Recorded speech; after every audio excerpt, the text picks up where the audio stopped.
जाकर भगवान का जहां चरण रज मिला है उस रज में जाकर लिपट गई महाराज। कहा अरे ये चरण रज की जो माया है ना बड़ा भारी है। इस माया को गोपी तो जानती है, लेकिन त्रेता युग में अहिल्या जी जानती हैं जो पत्थर की हैं और भगवान का चरण रज लगा है तो पत्थर की जो अहिल्या जी हैं वो नारी हो गई है। इस रज को केवट जानता है। भगवान जब गंगा जी पार होने के लिए केवट को बुलाए तो केवट ने कहा प्रभु ऐसे ही पार नहीं कर दूंगा। भगवान ने कहा बताओ फिर कैसे पार करोगे। भगवान ने कहा तो केवट ने कहा प्रभु तुम्हारे पहले चरण को मैं धोऊंगा। भगवान ने कहा क्यों? बोले ये रज के प्रभाव को मैं जानता हूँ। अरे इस रज को लगते ही एक पत्थर नारी हो जाती है और कहीं मेरा ये काठ का नाव रज लगते कहीं स्त्री हो जाएगी तो एक घरवाली है उससे अलग परेशान हो और अगर दूसरी हो गई तो हमारी जो कमाने की व्यवस्था है वो भी चली जाएगी। अरे पहले मैं तुम्हारे चरण को धोऊंगा, धोकर पान करूंगा और जब पान कर लूंगा तो देखूंगा कहीं मुझे कुछ हुआ तो नहीं, और जब मुझे कुछ नहीं होगा तब जाकर नाव में तुझे चढ़ाऊंगा। भगवान ने कहा ठीक है। काठ का कठोता लाया गया महाराज। अगर केवट चाहता तो वहां पे कोई पात्र ले आता, तांबे का, लोहे का, सोने का, चांदी का ले आता, लेकिन नहीं, उसने क्या लाया? काठ का कठोता लाया। और जब काठ का कठोता लाया तो आज भगवान के चरण को धोने लगा है। और जब चरण धोने लगा तो भगवान थोड़ा सा हिले हैं, डगमगाए हैं। तो केवट ने कहा प्रभु क्यों संकोच कर रहे हो? अरे आप कहीं गिर ना जाओ, इसीलिए मेरे सर को पकड़कर खड़े हो जाइए। भगवान कहते हैं वाह केवट, हो तो पढ़े लिखे नहीं लेकिन बड़ा चतुर है।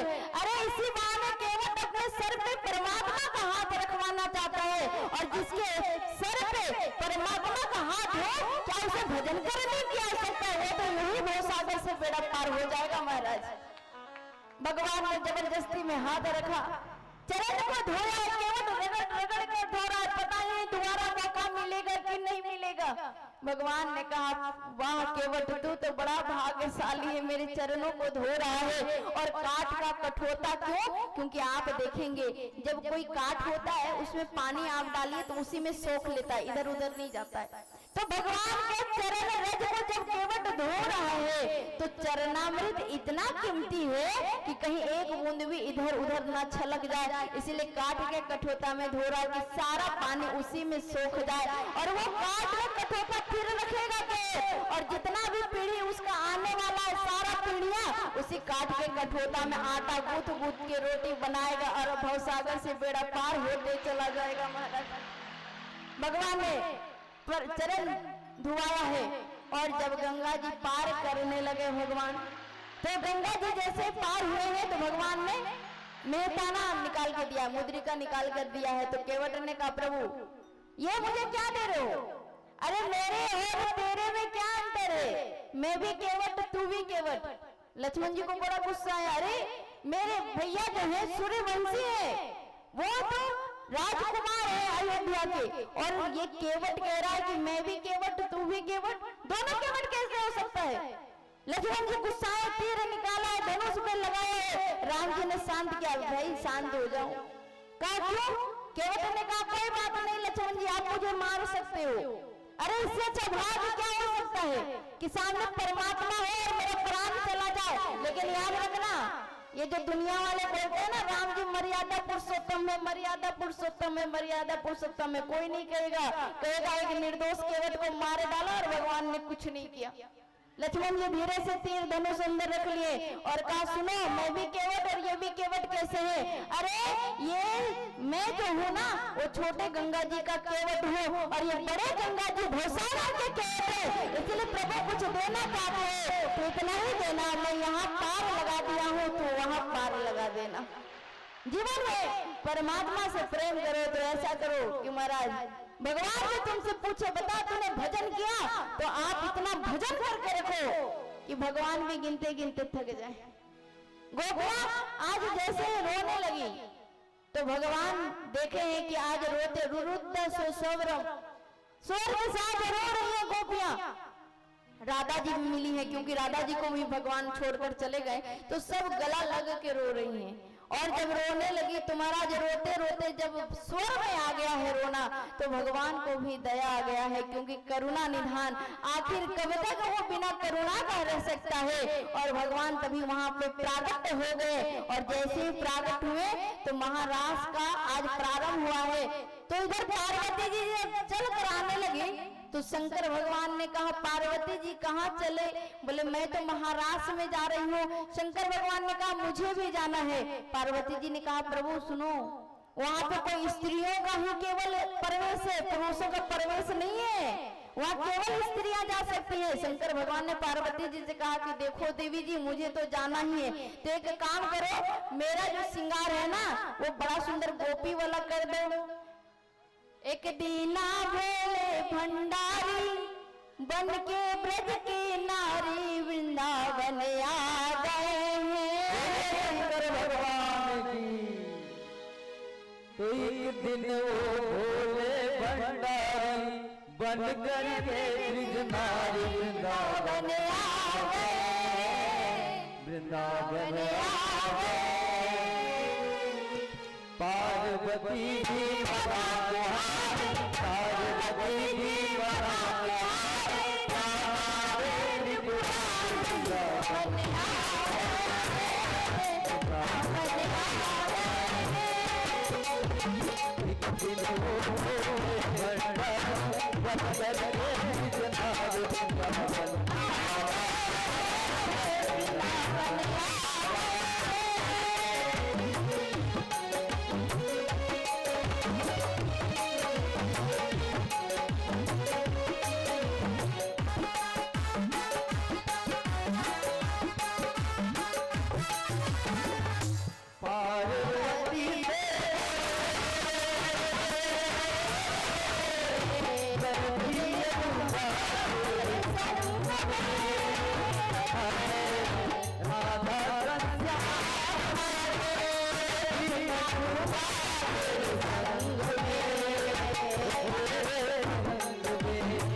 बांध के जूड़ा पहन के साड़ी, बांध के जूड़ा पहन के साड़ी, गले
सजा दो कि जब मैं वहां जाऊं तो बस कोई गोपी ही नजर आऊं। अब जब शंकर भगवान आए महाराज तो गोपियां कैसी, बिल्कुल सुकोमल सी नाजुक दिखने वाली, लेकिन शंकर भगवान लंबे चौड़े, अब साड़ी पहन लिए, हाथों में चूड़ी पहन लिए। अब जैसे ही महाराज ने प्रवेश किए तो भगवान श्री कृष्ण ने देखा तो कहा भाई ऐसा गोपी तो मैंने आज तक नहीं देखा वृंदावन में, ये अनोखा गोपी कौन आ गए। तो शंकर भगवान की उस गोपी रूप में देखकर भगवान श्री कृष्ण ने ऐसी बांसुरी बजाई कि वो नाचते नाचते शंकर भगवान भगवान श्री कृष्ण के पास जैसे ही आए, शंकर भगवान के घूंघट को भगवान ने उठाया तो देखा शंकर भगवान गोपी बनकर आए हैं। और उसी समय से उनका एक नाम पड़ा है जिसको गोपेश्वर महादेव जी कहते हैं। बोलो गोपेश्वर भगवान की। भगवान मुस्कुरा पड़े, वाह प्रभु। शंकर भगवान भी महाराज का आनंद लेने के लिए पहुंचे और तभी सारी गोपियां देखी क्या कि जितने भी गोपियां हैं, एक गोपी एक भगवान, एक गोपी एक भगवान, मतलब जितनी गोपियां थी उतने भगवान वहां प्रकट हो गए हैं। साथ में राधा जी भी प्रकट हुई है और महाराज का प्रारंभ हुआ है। और जब महाराज का प्रारंभ हुआ है तो सब लोग नृत्य करने लगे हैं और नृत्य करते करते आज सब भगवान का दर्शन कर रहे हैं कि भक्ति जब उच्च हो जाती है तो भगवान अपने साथ भक्तों को नृत्य कराते हैं। वो गोपियां सारा नृत्य करने लगी महाराज, जमुना जी का किनारा हो और आज जब नृत्य करने लगी हैं तो आज गोपियों के मन में लग रहा है कि प्रभु, अरे जिसे पाने के लिए पता नहीं कितना जन्म जन्मांतरण करना पड़ा, न जाने कितना दिनों तक भजन करना पड़ा और तब जाकर आप मुझे मिले हो आज प्रियतम के रूप में। कितना हमारा भाग्य धन्य हुआ है। महाराज जब सारी गोपियां वहां पे उपस्थित हुई, विराजमान हुई, साथ में भगवान श्री कृष्णचंद्र जी उपस्थित हुए हैं, तो आज बड़ा सुंदर महारास पूर्ण किए हैं भगवान, क्योंकि परमात्मा को भी पता है कि अब यहाँ इस वृंदावन में मुझे रहना नहीं है, अब यहाँ छोड़कर आज मथुरा अब जाना पड़ेगा। महाराज संपन्न हुआ है, सारी गोपियां अपने अपने घर गई हैं। बोलो भक्तवत्सल भगवान की। और इधर कंस को लगा कि जितने भी मैंने राक्षस भेजा कन्हैया को मारने के लिए सब मर गया। वकासुर, अघासुर, धेनुकासुर, तीर्णावतार, जितना भी भेजा सब मर गया, कोई जिंदा वापस नहीं आया। वेद व्यास जी कहते हैं कि देखो कंस क्या कर रहा है, भगवान को बुलाना चाह रहा है, लेकिन भगवान के पास अगर क्रूर बन जाओगे, कठोर बन जाओगे, तो भगवान आपके पास कभी नहीं आएंगे। कंस भी कठोर क्रूर बना है, राक्षसों को भेजता है मारने के लिए, बुलाने के लिए, लेकिन भगवान किसी को नहीं मिले। तब हार कर कंस अक्रूर जी को भेजते हैं। अक्रूर जी चले मथुरा से भगवान को लिवाने के लिए, मथुरा पहुंचे, और जैसे ही मथुरा अक्रूर जी पहुंचे हैं, यशोदा मैया को पता चला अक्रूर जी आए हैं। मैया ने पूछा, अक्रूर जी आप अभी, उस समय भगवान की आयु मात्र 11 वर्ष 6 महीना था। भगवान अक्रूर जी के आगमन से पता चल गया कि अब मुझे वृंदावन को छोड़ना पड़ेगा। यशोदा मैया ने कहा, रे लाला मैं तुझे जाने नहीं दे सकती, क्योंकि माँ की वात्सल्य इतनी होती है कि अपने पुत्र को अपने से अलग नहीं होने देती है। भगवान को लगा अगर आज मैया कहीं मेरी रास्ते की बाधा बन गई तो कंस का वध कैसे होगा, मैया मान जाओ। अरे मैं ज्यादा दिन के लिए नहीं जा रहा हूँ, कुछ दिनों के लिए जा रहा हूँ, मामा का घर जा रहा हूँ, मैं मेला देखूंगा और मेला देखकर वापस लौट आऊंगा। यशोदा मैया ने कहा, रे लाला तुझे नहीं भेजना मुझे। उस रात्रि कन्हैया को मैया ने अपने गोद में सुलाया है। गोद में रात भर मैया लाड लड़ाई है कि पता नहीं मेरे कन्हैया फिर वापस कब लौट कर आएंगे। सुबह हुआ तो सारे वृंदावन में आज हवा की जैसी बात फैल गई कि कन्हैया मथुरा जा रहे हैं। सारे गोपियों को पता चला है कि भगवान अब हमें छोड़कर जा रहे हैं।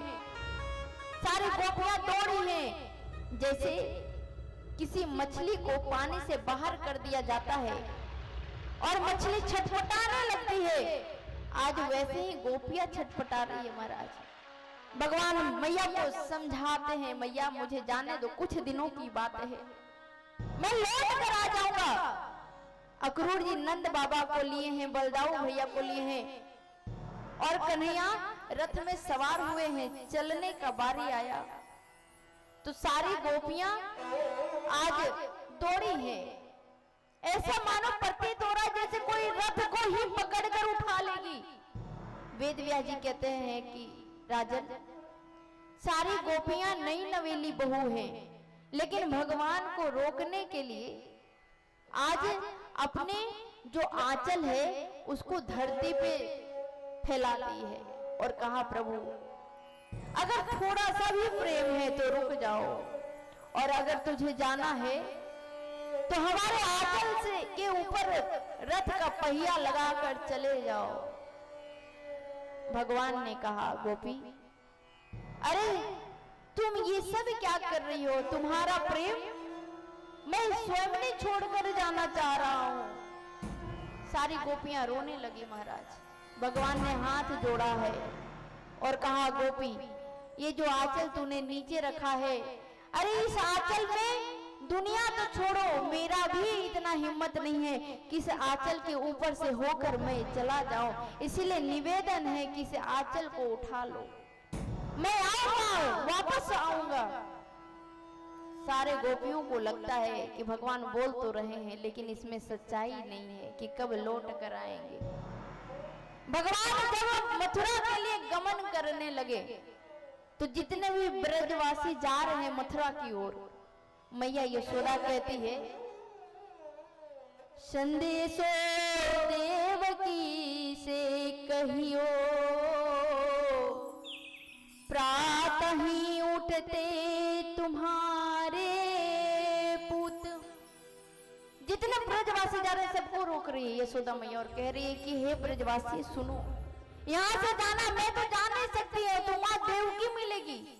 संदेशो देवकी से कहियो, प्रातः उठ तुम्हारे पुत्र को माखन रोटी भावे। कहा कि जब वहां देवकी मिलेगी तो वहां माखन रोटी बिना मुंह धोए भगवान खाते हैं, मुंह ना धोए, लेकिन देवकी से कहना कि माखन रोटी उसको दे दिया जाए।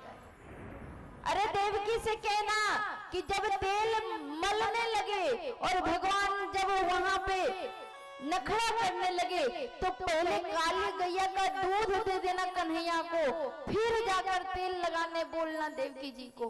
अरे मेरा कन्हैया कैसे वहां रहेगा?